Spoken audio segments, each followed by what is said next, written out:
Nova Scotia, home to some of Canada's most supernatural hotspots, such as the Fortress of Louisbourg and McNabb's Island. But on today's expedition, we set out to investigate the ruins of a decrepit ghost town in Cape Breton. This ghost town, also known as Breton, was constructed at the turn of the 20th century as a mining town for Cape Breton. It was designed to eventually hold an estimated 10,000 people. But due to failures with the mining operations, the town quickly became abandoned. Years later, during World War I, Breton was used by military forces as training grounds. And in April of 1916, the famous Breton Arms Hotel burned to the ground. Eyewitnesses have said to have seen the apparition of a woman roaming the back roads of Breton. And echoes of gunshots are reported to be heard near the dead of the night, seeming to be emanating from the Breton ruins. With only a few hours of daylight remaining, I assemble a team and pack all of our equipment. With me is the founder of the notorious Mi'kmaq Aboriginal Ghost Seekers, Frank Marshall, and EFTV3's very own Justin Knight. So, could you tell us a little bit more of the history of this place? World War I, World War II, they used a training camp. Then once they found out some houses were haunted, what they did, while I'm hearing this, is that they burnt all the houses all down. With this new piece of information, we decided not to waste any more time and to head to our first structure. But we couldn't help but play around with some rather unexpected artifacts. Ah, Justin's for you. Hello?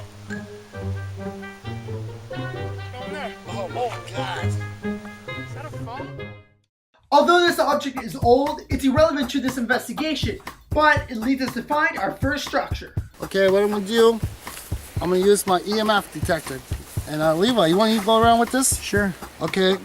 An EMF meter is used to detect the electromagnetic fields in the environment. Ghost hunters believe that this can also be used to detect the presence of a spirit. Okay, right now it's 68.3 degrees.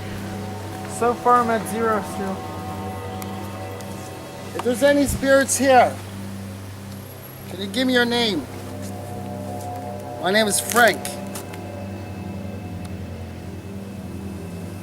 What I want you to do, can you give me any kind of sign that you died here? Did you live here? Or was this your home? At this very moment, our cameras captured 2 orbs flying around us. Could this be of the many soldiers that have passed away here so long ago? After several minutes of nothing on our EMF, we decided to head over to Structure 2, which was originally the Breton Arms Hotel.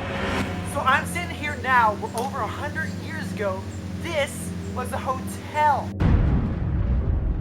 Our first device we decided to bring out is an EVP to hopefully capture the voice of any spirits. An EVP, or electronic voice phenomenon, is a device used to record disassembled voices that can't be heard by human beings. You want to start us off? Sure. If there's any spirits here, could you give us your name? Could you give me the name of this hotel? Shortly after we'd asked this question, we discovered this unexplained voice captured by our EVP. Give me the name of this hotel.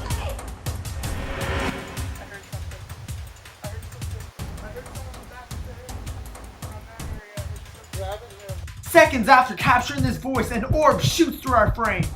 And with that, we decided to set up our EVP and millimeter, but leave them away from us to see if they would pick up any spirits with us absent. A millimeter is a device that measures both EMFs and temperature cold spots in the environment. 30 seconds after we left, our EVP records a rather strange voice. It's pretty unclear what is being said, but the word home is able to be depicted. Next time on Megs, we continue our investigation at the Breton ruins, and we discover Breton's famous mine shaft. Plus, we capture some disturbing EVPs. Did you hear that?